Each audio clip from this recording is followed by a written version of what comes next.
ओंकार बिंदु संयुक्तम नित्यं ध्यायन्ति योगिनः तं मोक्षदं चैव ओंकाराय नमो नमः। ओंकाराय नमो नमः। आज का विषय श्रुत परंपरा है।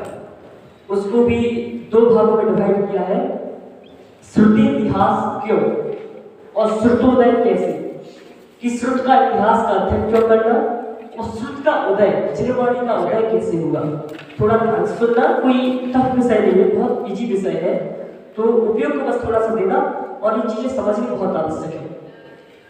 आचार्य कुंद देव प्रवचन साक्ष्य में लिखते हैं, अहु इंद्रिय चक्षुरी सब भूतानि देवाय ओहि चक्षु सिद्धा गुण सर्वदा चक्षु।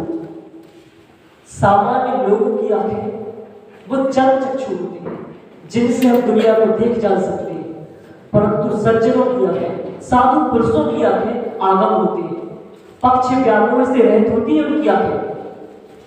एक पंक्ति आपने बहुत सुनी होगी, बहुत प्रसिद्ध है कि श्रुत का सेवन अर्थात केवल ज्ञानी की आंख से संसार को देखना। इसका मतलब समझते हैं? श्रुत का सेवन अर्थात जैसे केवल ज्ञान से भगवान तीन लोग त्रिकाल प्रति समस्त द्रव्य गुण पर्याय गुण के अपेक्षित धर्मों को यथास्थित परिपूर्ण रूप से एक समय में एक साथ जानते हैं, वैसे ही जो श्रुत का सेवन करता है, जो श्रुत का अभ्यास करता है, वह अपनी प्रयोजनभूत तत्वों को यथास्थित जैसे वो है तद्रूप जानता है। डोरा सहित सुई नहीं खोती गिरे चाहे वन भवन, संसार सागर पार हो जिन सूत्र से ज्ञायक सेवन। यदि सुई में यदि डोर बांध दो और कहीं भी फेंक दो उसको, वो खोने वाली नहीं है कभी भी, चाहे उसको अंधेरे में ढूंढो चाहे उसको उजाले में ढूंढो। लेकिन यदि आपके पास वो डोर है तो वो आपकी सुई नहीं खोएगी। यदि उसी प्रकार इस पंचम काल रूपी संसार सागर में यदि आपके पास श्रुताभ्यास जिनवाणी के अभ्यास रूपी डोर है तो आप स्थिरता बस की जरूरत है कि उस डोर को खींचते जाओ और सुई मिल जाएगी। वैसे ही श्रुताभ्यास जिनवाणी के अभ्यास रूपी आपके पास सहारा है, तो उसके लिए जरा सा पुरुषार्थ करो, आत्मस्थिरता करो और सम्यक दर्शन की प्राप्ति सहज सुलभ है। लेकिन शर्त है कि जिनवाणी का अभ्यास होना चाहिए। सब चीजें हमें सब चीज मिल चुकी है, लेकिन हमें उसकी महिमा ही नहीं आती। एवं ले लिया, चीज हटा, क्या करना है?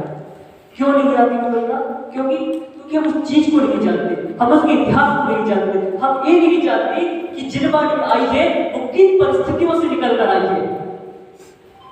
समय बदला, पीढ़ी बदली, और पीढ़ी बदलने के साथ साथ हमारी गति भी भ्रष्ट। हमारी पुरानी पीढ़ी आप देखें तो भले वो ग्रंथ पढ़ते भी थे, हो सकता कि नहीं पढ़ते हो, पढ़ते भी हो, लेकिन ग्रंथ उनके पास होते थे और उन ग्रंथों को इस प्रकार से रखा जाता था जैसे हमारे बीच में सर्वज्ञ परमात्मा ही विराजमान है। मुझे बहुत अच्छी तरह से याद है कि जब मैं बहुत छोटा था तब सर्दी वगैरह में मतलब कभी नहीं जा पाता था तो मम्मी बोलती थी कि जाओ बेटा जिनवाणी के दर्शन करके आओ। और उन ग्रंथ इस प्रकार से आप देख समझ सकते हैं कि उन ग्रंथों की कितनी इज्जत थी, कितनी साज संभाल थी। लेकिन आज की नई पीढ़ी सब कुछ बदला, टेक्नोलॉजी अच्छी है, शिक्षा का स्तर अच्छा हो रहा है, लेकिन मति का स्तर गिर रहा है। हमारी जो होम डेकोरेशन करते हैं उसमें वेस्ट सामान की लिस्ट बनाते हैं और वेस्ट सामान में सबसे पहले यदि कोई चीज होती है तो वो होते हैं शास्त्र। सबसे पहले इनको निकाल दो और वो तर्क भी पता क्या देंगे कि पढ़ने वाला तो है ही नहीं, तो रखे रहने से जिनवाणी की अवमानना होती है तो हमने निकाल दिए। और उन्हें ये भी मतलब नहीं होता है कि वह जिनवाणी रिसाइकलिंग के लिए जा रही है कि कबाड़ी वाले के पास जा रही है। उन्हें इस चीज से कोई मतलब नहीं। जिनवाणी की महिमा जब तक नहीं आती है तब तक विनय नहीं आती है, जब तक विनय नहीं आती है पात्रता नहीं आती है, पात्रता नहीं आती है तो कितना ही पढ़ लो एक अक्षर भी समझ में आने वाला नहीं। कितना ही पढ़ लो एक अक्षर भी समझ में नहीं आएगा। आवश्यक है कि महिमा आए, और महिमा क्यों नहीं आती है? क्योंकि हमें इतिहास नहीं पता, हम जानते नहीं है क्या चीज है, क्यों मिली हमें जिनवाणी, कैसे मिली हमें जिनवाणी। एक कान से सुना, टोटल जी को हाथी ने दबा दिया, मर गए, खत्म। 2 मिनट के लिए विचार भी नहीं करते। जानना अवश्य कि किन परिस्थितियों में वर्तमान की जड़ें इतिहास से संबंधित होती है, वर्तमान की जड़ें इतिहास में होती है। यदि हम भारत भूमि पर हमारे लिए अधिकार मिले हैं, हम स्वतंत्र भारत की सांस ले रहे हैं, तो इसका एक बहुत बड़ा इतिहास है। हमारे स्वतंत्रता सेनानियों ने अपना सर्वस्व न्यौछावर कर दिया, हर एक चीज अपनी जान की बाजी लगा दी ताकि हम स्वतंत्र भारत में सांस ले सकें। और इसलिए हमारी और हम उसका इतिहास जानते हैं, इसलिए हमें अपने देश के प्रति महिमा आती है, देशभक्ति आती है, और हमें अपने श्रुत का इतिहास नहीं पता। कितनी शर्मिंदगी की बात है कि हमें अपने धर्म का इतिहास नहीं पता है, श्रुत का उदय कैसे हुआ वो नहीं पता है, और इसलिए उसकी महिमा नहीं होती। जब तक हम परिस्थिति को नहीं जानेंगे, हमारी मनः स्थिति नहीं बदल सकती। जब तक हम परिस्थिति को नहीं जानेंगे, तब तक हमारी मनः स्थिति नहीं बदलेगी। जैसे आपने फोन उठाया, घर पे फोन लगाया, पापा ने फोन उठाया, पापा से बोला आपने कि पापा हमें 1000 रुपए की जरूरत है, आप हमें भिजवा दीजिए। अभी पापा ने 15 मिनट में कैसे भी अरेंज करके वो 1000 रुपए आपको भेज दिए, और आपने क्या करना है, 15 मिनट में भेज दिए, पूछा नहीं कुछ, तो उड़ा दो, यहाँ वहाँ खर्च कर दिया आपने पैसे।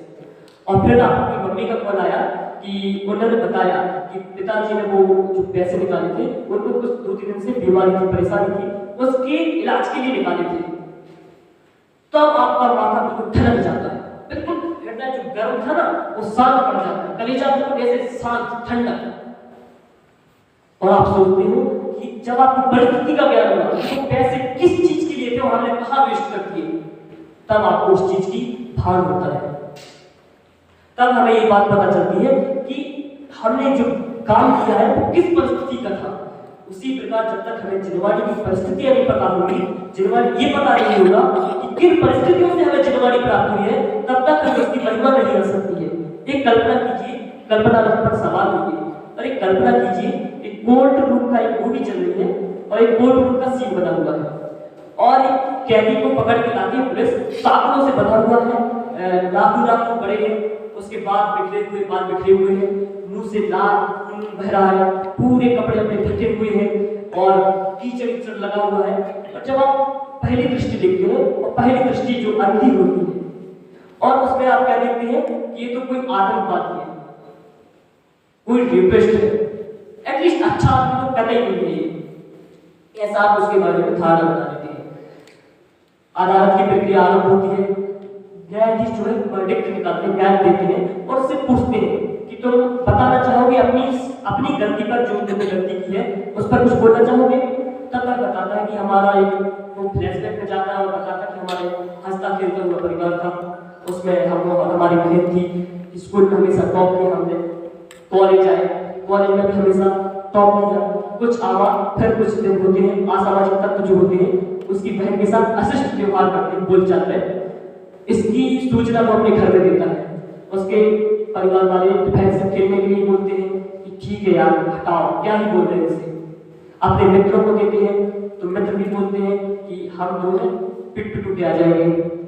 अब और किन्हीं तो ये सलाह देती कि कॉलेज जाना पड़ेगा। उस दिन ये होता है, फिर से एक बार और घटना होती है, आप लोग पुलिस के पास जाते हैं, पुलिस तो उल्टा उन्हीं को डांट देती है कि तुम लोग कॉलेज जाते हो या बाहर घूमने जाते हो, कॉलेज में पढ़ाई लिखाई में ध्यान लगाओ, ये बात होती है। और फिर कुछ दिन और होते हैं तो वही गुंडे उसकी बहन के साथ अशिष्ट क्रियाएं करते हैं, तब उसके भाई को कुछ नहीं सूझता, गुस्से में उठा के पास में लोहे का सरिया वगैरह होता है, पकड़ता और मारना शुरू करता है, और 4-5 लोगों को राम सकते। अभी आपने देखो, अभी फिर से फ्लैशबैक खत्म हुआ और फिर से कोर्ट में वाला सीन उपस्थित हुआ। व्यक्ति वही है, कपड़े हालत अवस्था जैसी थी वैसी ही है, लेकिन जब हम उसकी परिस्थिति का ज्ञान हुआ, हमारा उसका दृष्टिकोण बदल गया, हमारी मनः स्थिति बदल गई। हमें ये समझ में आ गया कि इसमें इसका दोष नहीं, हमारी शासन व्यवस्था का दोष है, हमारी सामाजिक तत्वों का दोष है। उसी प्रकार से जब तक हमें जिनवाड़ी के इतिहास का, उसकी परिस्थितियों का ज्ञान नहीं होगा कि वो जिनवाड़ी निकल के कैसे आई, तब तक हम उसकी महिमा नहीं जाती। हम उस विद्युत परंपरा को बिलोंग करते हैं जहां आचार्य भगत कुंद देव हुए हैं, जहां पर आचार्य कल्प पंडित तोड़मल जी हुए हैं। हम उस विद्युत परंपरा को बिलोंग करते हैं जहां पर ज्ञानियों ने जयरत्न की प्रभावना के लिए, जिनवाणी की रक्षा के लिए अपने सर्वस्व को न्यौछावर कर दिया। हम उस परंपरा को बिलोंग करते हैं, तो हमारा क्या कर्तव्य बनता है? हमारा कर्तव्य बनता है कि कंठ में प्राण आ जाए, मृत्यु सामने हो, तथापि श्रुत का अभ्यास करना चाहिए। यमराज जी बोल रहे हो ना, करिए सबका पैकिंग करो, बस में बैठो, उनसे बोलो आ रहे हैं, श्रुत का अभ्यास करना चाहिए। भगवती आराधना में लिखते हैं, कंठ गदे ही पिपाड़े ही साहुड़ा आगम देव का तब। कंठ में प्राण आ जाए तब भी श्रुत का अभ्यास करना चाहिए। साधु पुरुषों, विद्वत पुरुषों को, हम जिस परंपरा को बिलोंग करते हैं, हमारा एक कर्तव्य है कि हम उसकी गरिमा बनाए रखें। इस प्रकार से हमने जाना कि श्रुत का इतिहास, श्रुत का जानना क्यों आवश्यक है। अब श्रुत का उदय कैसे होगा, तो श्रुत के इतिहास के जहाज पर सवाल होते हैं और उसके पहिए को पीछे ले जाते हैं, और इतने पीछे ले जाते हैं जहां पर भगवान ऋषभदेव का अवतार हो। अवतारवाद तो खैर जैन धर्म में है नहीं, लेकिन एक महिमावाद शब्द है, तो ऋषभदेव का अवतार हुआ। ऋषभदेव भगवान से जिन शासन का प्रादुर्भाव हुआ इस युग में, और वह धारा अविच्छिन्न रूप से 9वें पुष्पदत्त भगवान, सुविधा भगवान जिनको हम जानते हैं, उन तक चलती रही अविच्छिन्न रूप से। फिर 9वें पुष्पदत्त भगवान से 16वें शांतिनाथ भगवान तक वह धारा 7 बार टूटी, मतलब धर्म विच्युति हुई। धर्म विच्युति मतलब उस समय ना कोई आर्यका थी, ना कोई मुनिराज थे, ना कोई श्रावक थे, ना कोई श्राविका थी, ना जिनवाणी था, ना जिनवंदन थे, कुछ भी नहीं था। ऐसी 7 बार विच्युति हुई। और ये सब मन गलत बातें नहीं है, इसको आप चाहें तो दिलोई प्रकृति जो यति प्रसव आचार्य ने लिखा है, उसका चौथा महाधिकार, उसकी 1278, 1279 और 1280 इन 3 गाथाओं में इसका वर्णन आप देख सकते हैं। और उसमें वहां पर उन्होंने समय भी बताया है कि पहली जो धर्म विच्युति हुई वो एक पल्ले का 25% जो होता है भाग, उतनी काल की हुई। दूसरी जो धर्म विच्युति हुई वो एक पल्ले का 50%, तीसरी जो हुई एक पल्ले का 75%, चौथी जो हुई वो एक पल्ले की धर्म विच्युति हुई। फिर ऐसे घटते गए, एक पल्ले का 75%, एक पल्ले का 50% और एक पल्ले का 25%, ऐसे 7 बार इसकी धर्म विच्युति हुई। और शांतिनाथ भगवान के बाद जो जिन शासन की धारा प्रारंभ हुई वो अभी तक अविच्छिन्न अविरल रूप से चल रही है। और इसलिए बोलते हैं कि यह शांति धारा हो अखंड चिरकाल तक बढ़ती रहे। और हमने शांति धारा का मतलब क्या समझ लिया? 2-3 बार छिपी बिंदी बोलो, बिच्छू सांप इनको दूर करो, 3-4 उपसर्ग को दूर करो, शांति धारा यहाँ पे आपकी समाप्त हुई। उसका मर्म नहीं जाना है, किस मर्म स्पर्शी घटना है। जहाज को और आगे बढ़ाते हैं। चौथी काल के अंत में 3 वर्ष 8 माह 15 दिन का समय शेष था। कार्तिक अमावस्या दीपावली जिसे हम जानते हैं, भगवान वर्तमान स्वामी उनको निर्वाण की प्राप्ति होती है, और उनको निर्वाण की प्राप्ति के साथ साथ जो 10 कोड़ा कोड़ी सागर का काल था उसमें तीर्थंकरों का ग्रहण हो जाता है। उसके बाद 3 अनुबंध केवली होते हैं, गौतम गंधर्व स्वामी, सुधर्माचार्य और जम्बू। अब केवली तो उस समय बहुत सारे थे, जैसे अंतिम केवली का नाम जो आता है वो है श्रीधर स्वामी, जो कटक से कोटकपुर ना अपना दमोईवाला, वहां से मोक्ष गए हैं। लेकिन अनुबंध केवली जो क्रम से हुई, एक ऑर्डर हुई, जैसे भगवान वर्तमान स्वामी को निर्वाण की प्राप्ति हुई, तभी गौतम गंधर्व स्वामी को केवल ज्ञान की प्राप्ति हुई। गौतम गंधर्व स्वामी को केवल ज्ञान निर्वाण की प्राप्ति हुई, और किससे सुधर्मा स्वामी को केवल ज्ञान की प्राप्ति हुई। सुधर्मा स्वामी को निर्वाण की प्राप्ति हुई और गौतम स्वामी को केवल ज्ञान की प्राप्ति हुई। जम्बू स्वामी को केवल ज्ञान की प्राप्ति हुई। इस प्रकार से 3 अनुबंध केवली हुए। जहाज को और आगे बढ़ाए तो आगे के 100 सालों में 5 श्रुत केवली हुई। श्रुत केवली अर्थात जिन्हें पूर्ण द्वादशात्म का ज्ञान था। ऐसे 5 आचार्य हुए जो विष्णुनंदी, नंदीपति, अपराजित, गोवर्धन और भद्रबाहु। और अपनी गाड़ी को आगे बढ़ाए तो आगे के 183 सालों में 11 आचार्य ऐसे हुए जिन्हें 11 अंग और 10 पूर्व का ज्ञान था। यहाँ पीछे चार्ट चल रहा है इसमें समय की प्रतिकूलता का लाभ तो नहीं बता रहे, लेकिन ये समय क्या है, एक एक आचार्य का उन्होंने डेट निकाली है, एक एक आचार्य की। हमने भी आपको बता दिया कि आगे के 113 सालों में 11 आचार्य, लेकिन उन्होंने 11 आचार्यों का भी समय निर्धारित किया कि इतने से इतने समय में हुए। अब यहाँ पर एक रोचक तथ्य ये निकल के आता है कि 10 पूर्व के ज्ञाता जो है उनकी 2 भेद हो जाती है। 10 पूर्व की जो ज्ञाता है कितने भेद हो जाते हैं?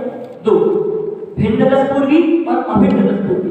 समझ नहीं उठेगी हमारे द्वादशांग में कुछ भी ऐसा पैसा बचा ही नहीं है जिसको हमारे द्वादशांग में इंक्लूड ना, चाहे वो जादू टोना ज्योतिष काम भोग वसीकरण जो भी है सब हमारे द्वादशांग में मिल जाएगा। और 10वां पूर्व में इन सभी बातों की चर्चा आती है। तो जो प्रैक्टिकल वाले लोग हैं जो उसको पढ़ते हैं और सोचते हैं कि आप प्रैक्टिकल करेंगे इसका, डाउट टूवर्ड्स होते हैं ना जो लोग, वो सोचते हैं कि हम प्रैक्टिकल करेंगे इसका, तो प्रैक्टिकल करके बैठ जाते हैं और वहीं पर अपने गुरु स्थान से गिर जाते हैं। और जो अपने स्वरूप में ही मग्न रहते हैं, अपना प्रयोजन नहीं बोलते हैं, वो उससे गिरते नहीं। जो मुनि इसको पढ़कर गिर जाते हैं उन्हें बोलते हैं भिन्न 10 पूर्वी, और जो गुरु स्थान जितना चित्त नहीं होता उन्हें बोलते हैं अभिन्न 10 पूर्वी। ऐसे 2 भेद होते हैं। आपकी गाड़ी को और आगे बढ़ाए तो 2 बात आती है, या तो 220 साल आगे बढ़ा दो या 123 साल आगे बढ़ा, तो दोनों बात अलग अलग है। उसमें फिर 5 आचार्य ऐसे होते हैं जिन्हें पूर्ण ज्ञान अंगों का ज्ञान था। जो नक्षत्रादि आचार्य आपको दिख रहे होंगे शायद, वहां पर 5 आचार्य ऐसे हुए जिन्हें ज्ञान उनका ज्ञान था। आगे के 118 वर्षों में 4 आचार्य ऐसे हुए जिन्हें एक अंग का ज्ञान था। फिर उसके बाद अंग के ज्ञानी, संपूर्ण अंग के ज्ञानी यहाँ पर समाप्त होते हैं। फिर बचते हैं अंश ज्ञानी। अंश ज्ञानी अर्थात एक अंग का ज्ञान, एक अंग में 175 वास्तुअधिकार, 175 वास्तुअधिकार, एक वास्तुअधिकार में 20 प्राप्त अधिकार। तो जिन्हें किसी वास्तुअधिकार का ज्ञान हो अथवा किसी प्राप्त अधिकार का ज्ञान हो, ऐसे आचार्य अंश ज्ञानी वहां पर उपस्थित थे। एक ऐसे आचार्य थे जो अंश ज्ञानी थे, वो थे आचार्य धर्मसेन। कौन थे? आचार्य धर्मसेन। उन्हें अग्रणी गुरु, 5वां वास्तुअधिकार और 4था प्राप्त अधिकार, जिसका नाम है महाखम्भ पैड़ी पाप, उसका उन्हें ज्ञान था।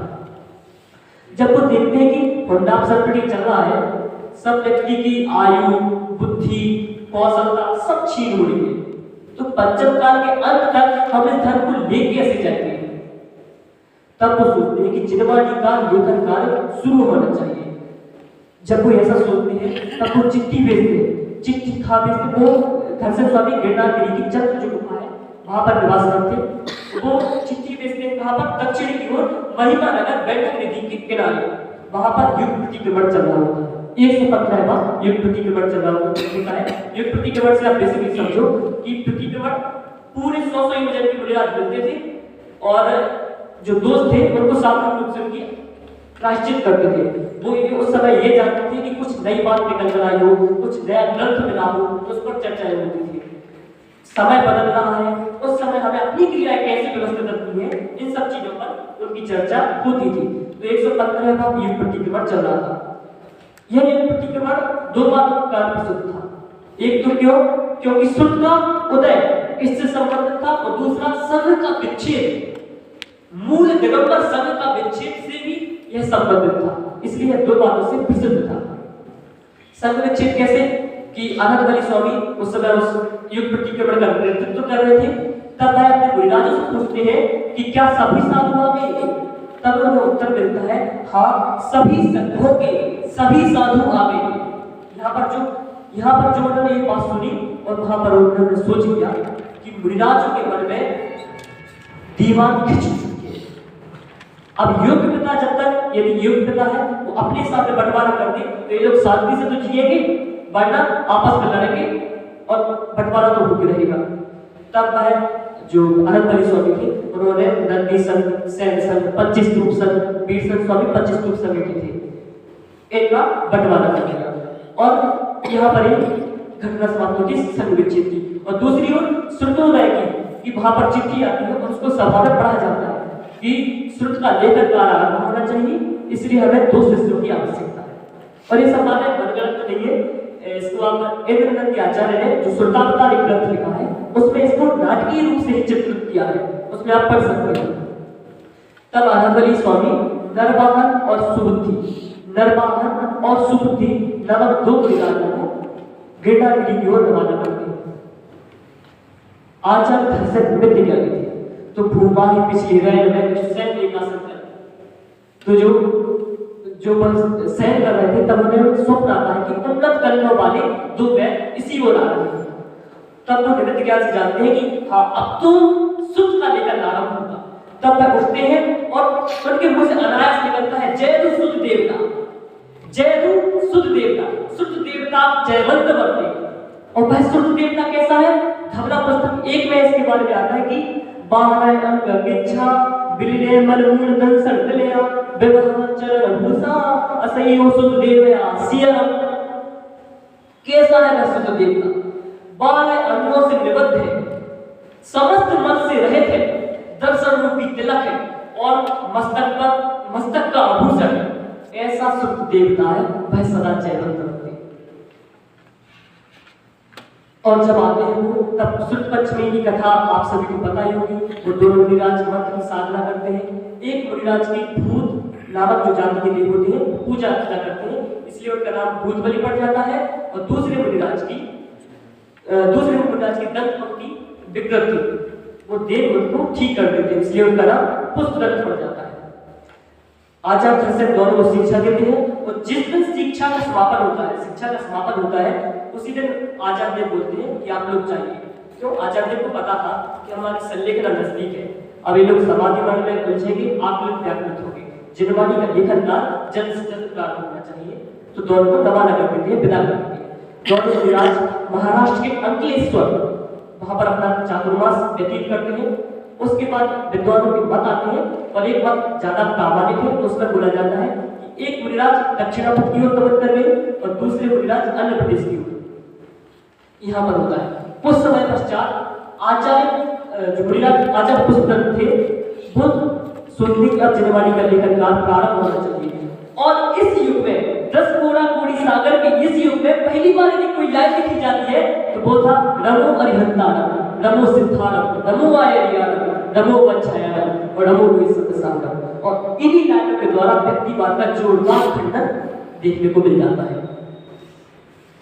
और पुष्पदंत स्वामी नमोकारवत की रचना कर 177 चूड़ी सूत्र की रचना करते हैं, जिन्हें विशुद्धि संत रूपड़ा नाम से भी जाना जाता है। और वो अपने इन 177 सूत्रों को अपने भांजे जिनपालित को पढ़ाते हैं। और जब उनकी जिनपालित की शिक्षा समाप्त होती है तो जिनपालित को चूड़ी सूत्र देते हैं और बोलते हैं कि आप जो भूतबली स्वामी उनके पास जाइए। और जब भूतबली स्वामी के पास जाते हैं वो उन्हें 177 चूड़ी सूत्र मिलते हैं। तब वह 177 चूड़ी सूत्रों की नींव पर सतखंडालों रूपी महल की नींव खड़ी कर देते हैं।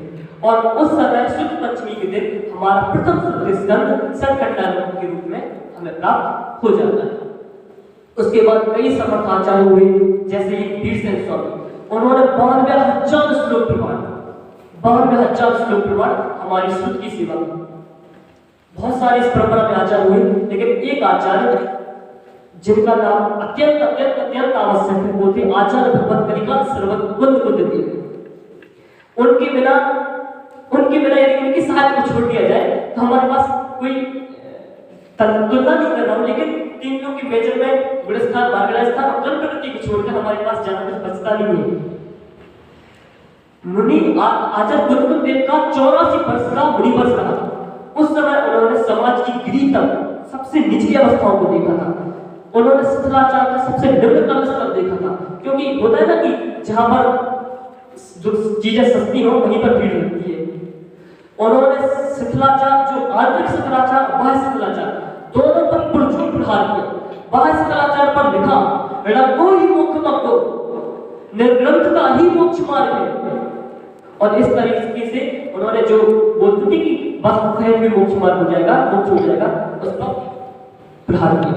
लिखा उन्होंने जन्मते शिशुवत अकिंचन नहीं किंतु हाथ में किंचित परिग्रह साथ हो तो श्रवण चाहे निगोद में। जरा सा भी परिग्रह के साथ में है ना तो निगोद की हो, निगोद जाने वाले। ये लिखा आंतरिक शिथिलाचार पर प्रहार किया। तब बोला संयम रहे तब निरर्थक आकाश कुसुम समान है, दर्शन भट्टा भट्टा दर्शन भट्टा सड़क से चलती। यदि दर्शन से भ्रष्ट है ना तो निर्वाण की प्राप्ति संभव नहीं है। भाव पावन में लिखा जीव विमुख को सबको दर्शन विमुख को भी हो चल सबो लोग अपुजो दर्शन मुख को लोग तरंगी। जीव से जिसको देह से जीव निकल जाए तो सब मुर्दा बन जाता है, लेकिन जिसके पास यदि दर्शन नहीं है, सम्यक दर्शन नहीं है, वो चलता फिरता मुर्दा है। मुर्दा तो इस लोक में अपूज्य होता है, लेकिन जो दर्शन से भ्रष्ट है वो भवों में अपूज्य होते हैं। इस प्रकार से आंतरिक सतलाचार पर भी पुरजोर प्रहार किया। ऐसे ही कहा गया कि हुए है न होएंगे मुनिंद्र कुंद कुंद से, उनके बिना हम जीरो लगता है। सुनिएगा, सर्वनाचार पर पहली बार किसी ने कलम चलाए तो बोधे आचार भगवत कुंद कुंद देव कहाँ चलाई? रैयसार जी में। कहाँ चलाई? मूलाचार जी में। कहाँ चलाई? प्रवचन साहब जी में। उनके आंतरिक जीवन को किसी ने सबसे पहली बार यदि प्रकाशित किया तो बोधे आचार्य भगवत कुंद कुंद देव कहाँ बताया? नियम साहब जी में। श्रावणाचार्य पर पहली बार किसी ने लेखनी चलाई तो बोधे आचार्य भगवत कुंद कुंद देव कहाँ चलाई? प्रवचन साहब जी चरणानुसूचित चूड़िका। सबसे पहली बार अनेकांतवाद को किसी ने प्रतिष्ठित किया, बोधे आचार्य भगवत कुंद कुंद देव। सबसे पहली बार सप्तभक्ति स्यादवाद को किसी ने प्रतिष्ठित किया, बोधे आचार्य भगवत कुंद कुंद देव। सबसे पहली बार 12 भावनाओं पर किसी ने लेखनी चलाई तो बोधे आचार्य भगवत कुंद कुंद देव कहाँ चलाई? पाषाण रेखा में। सबसे पहली बार दिगंबरत्व को प्रतिष्ठित किया, रघोहि मुखमं को, बोधे आचार्य भगवत कुंद कुंद देव। सबसे पहली बार द्रव्य गुण पर्याय किसी ने बताया, बोधे आचार्य भगवत कुंद कुंद देव। सत द्रव्य लक्षण उत्पाद में द्रव्योक्तम सत, गुण पर्याय व द्रव्य जो तत्व सूत्र के आप 3 सूत्र पढ़ते हैं वो आचार्य भगवत कुंद कुंद देव की एक गाथा में देखने को मिलते हैं। सबसे पहली बार रत्नात्रयी मार्ग पर किसी ने बताया उस चीज को, वो थे आचार्य भगवत कुंद कुंद देव। इसलिए कहा है कि बनाओ पत्र कुंदना रत्नो न अक्षरो लखी तथापि कुंद सूत्रो न अंका ए मूल्य ना करी। उसके बाद भी कई समर्थ आचार्य हुए, उनमें एक आचार्य का नाम अवश्य लेना चाहूंगा, कुमार स्वामी। कुमार स्वामी जिनका नाम कार्तिकेय स्वामी भी पड़ता है, उन्होंने कार्तिकेय परीक्षा नामक ग्रंथ का सबसे पहली बार किसी ने क्रमबद्धता को भूल नगाड़ों के साथ यदि उद्घोषित किया तो वो थे आचार्य या मुनिराज जो भी थे कार्तिकेय स्वामी। जब जस जब विदेश इंदोबा कहीं जगह इंदोबा, ये जो 3 गाथाएं इतनी क्रमबद्ध बनेगी वो इन्हीं की देन है। वस्तु सहावो धर्म, ये कभी भी धर्म की परिभाषा पूछी जाती है तो हम यही बोलते हैं वस्तु का स्वभाव धर्म है। कहां से आई पता है किसी को? कुमार स्वामी ने लिखा। और यह धारा ऐसे महान लोगों से, उसके बाद भी कई आचार्य हुए जैसे रवि सेनाचार्य पद्म पुराण लिखा, इस प्रकार से कई ग्रंथ लिखे गए। अब तो और प्रकाशन की तो फरमान है, लेकिन पढ़ने वालों की जरूरत है। और गुरुदेव श्री टोडरमल जी और वर्तमान में देखें तो छोटे दादा, इन लोगों ने बहुत श्रुत की सेवा की है। और इस सैद्धांतिक मतभेद को साइड में रख दें और थोड़ा अपना दृष्टिकोण ब्रॉड करें तो उसमें हम देखते हैं कि गढ़नी ज्ञानवती माता जी और बहुत से मुनि महाराज ऐसे हैं जिन्होंने शताधिक ग्रंथों के माध्यम से श्रुत की सेवा की है। श्रुत की सेवा की है, श्रुत का प्रकाशन हो रहा है, लेकिन जरूरत है श्रुत को पढ़ने वाली की। क्यों? क्योंकि यदि मैं संसार सागर से पार होना है तो जैसे सुई में डोर होती है तो मन पास रहती है, सुई भी पास में। यदि उसी प्रकार हमें संसार सागर से पार होना है, श्रुत का अभ्यास नितांत आवश्यक है, अत्यंत आवश्यक है। और हम तो उस परंपरा से हैं जिस परंपरा में आचार्य भगवत जिसकी शुरुआत किसने की थी? आचार्य भगवत कुंद कुंद देव ने की थी। तो उसकी महिमा आनी चाहिए, उसके बारे में ज्ञान होना चाहिए और जरूर से जरूर हमें जिनवाणी का अभ्यास करना चाहिए, स्वाध्याय करना चाहिए और दर्शन मोह से मुक्त होकर जल्द से जल्द सिद्धत्व को प्राप्त करें। इसी भावना के साथ प्रार्थना।